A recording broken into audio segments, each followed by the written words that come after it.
नमस्कार दोस्तों, मैं डॉक्टर अतुल आपके सामने प्रस्तुत हुआ हूँ आज वसंत ऋतु में जो कफ बढ़ता है, अपने शरीर में कफ का प्रकोप होता है, उससे जो व्याधियाँ होती है, उन व्याधियों के बारे में जानने के लिए और उन व्याधियों से अपना संरक्षण कैसे करें, इन सभी चीज़ों पर हम क्या-क्या उपाय कर सकते हैं, आयुर्वेद के क्या-क्या उपाय हैं, ये सब जानने के लिए आज आपके सामने मैं प्रस्तुत हुआ हूँ। आयुर्वेदा फॉर हेल्थ इस चैनल पर आपका बहुत-बहुत स्वागत करता हूँ। तो चलिए आज देखते हैं वसंत ऋतु में आपके शरीर में जो कफ बढ़ने वाला या कफ बढ़ा है, उससे हम कैसे बचें।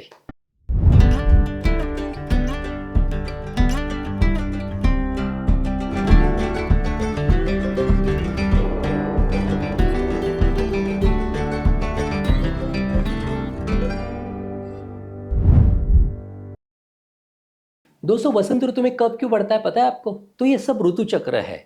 जैसे अभी वसंत ऋतु चालू है तो उसके पहले हेमंत और शिशिर था।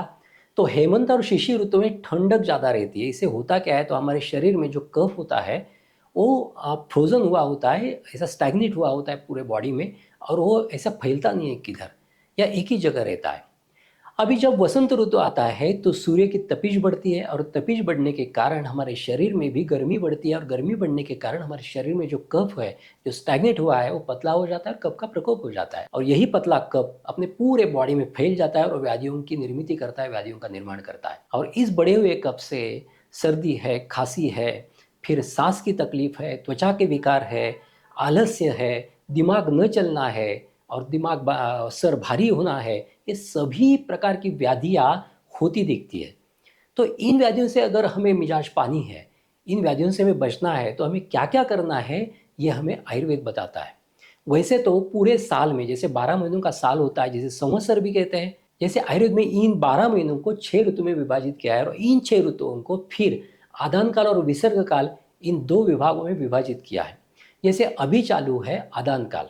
आदान काल में सूर्य की तीव्रता बढ़ती रहती है, बढ़ती जाती है। जैसे ग्रीष्म में बहुत ही ज़्यादा बढ़ी हुई होती है, वसंत में थोड़ी बढ़ी हुई होती है, और वसंत में इस बढ़ी हुई उष्णता के कारण हमारे शरीर में जो कफ है वो पतला होता है। ये सब पूरा ऋतु चक्र है, जिससे हमारे शरीर में दोष बढ़ते और कम होते रहते हैं। तो ये वसंत ऋतु कफ का ऋतु है, जिस ऋतु में कफ ज़्यादा बढ़ता हुआ दिखता है। इसीलिए इस कफ को अगर हम कंट्रोल या नियंत्रित करें, संतुलित करें, तो हमारा स्वास्थ्य बना रहता है, और मैंने जो अभी व्याधियाँ बताई उससे भी हम दूर रह सकते हैं। और इसके साथ मैंने पहले बताना भूल गया, तो बुखार भी आ सकता है। जैसे सर्दी खांसी हुई तो गले में इन्फेक्शन हुआ, और इन्फेक्शन के कारण ज़्यादा कफ भी बढ़ा, और कफ बढ़ने के कारण हमारे शरीर में बुखार जैसी संवेदना भी पैदा होती है। इसीलिए इन सारे लक्षणों से अगर हमें बचना है, तो हमें कफ को संतुलित करना होगा। तो इस कफ को संतुलित कैसे करें, इसके थोड़े से उपाय बता देता हूँ। तो पहले कभी भी याद रखिए, इस ऋतु में हल्का भोजन लेना है और ताज़ा भोजन लेना है। हल्का भोजन क्यों लेना है? तो ये हल्का भोजन जल्दी पचता है, पचने में हल्का रहता है, और शरीर में वो ज़्यादा कफ बढ़ाता नहीं है। ताज़ी सब्जियां जो है, जैसे पत्तेदार सब्जियां है, पालक है, मेथी भी ले सकते हैं आप, फिर करड़ई की सब्जी है, जो जो कहे, जो जो पत्तियों वाली सब्जियां है वो आप ले सकते हैं। इसके साथ वेल वर्ग की जो सब्जियां है, जैसे गिलकी है, दुड़का है, दूधी है, ये सारी वेल वर्ग की सब्जियां आप वसंत ऋतु में ले सकते हैं। ये पचने में बहुत हल्की रहती है, आपका पाचन सुधारती है, आपकी भूख सुधारती है, और कफ भी बढ़ने नहीं देती है। दूसरा पॉइंट है, आप खाने में शहद रख सकते हैं। शहद ये कफ को कम करने वाली एक बहुत ही बेहतर मेडिसिन है। इसीलिए आप वसंत ऋतु में शहद का पानी ले सकते हैं। क्या करना है इसके लिए? आपको एक गिलास में नॉर्मल टेम्परेचर का पानी लेना है, उसमें 1 से 2 चम्मच आपको शहद के मिलाने, वो हिला के अच्छी तरह उसको मिक्स करके आपको सुबह शाम लेना है। इससे भी आपके शरीर में जो कफ है वो कम हो जाएगा।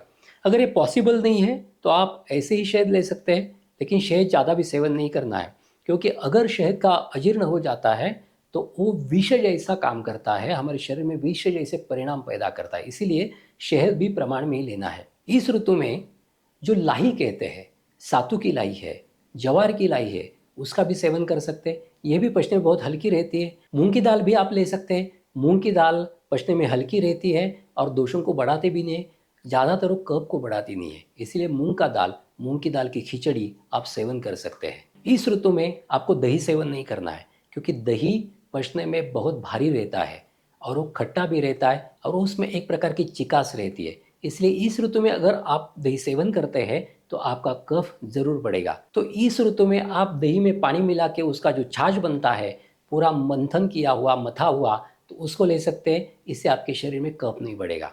ये सारी चीज़ें जो है आपके शरीर में कफ का नियंत्रण करने में बहुत काम आती है। इसके साथ हल्का व्यायाम करना है।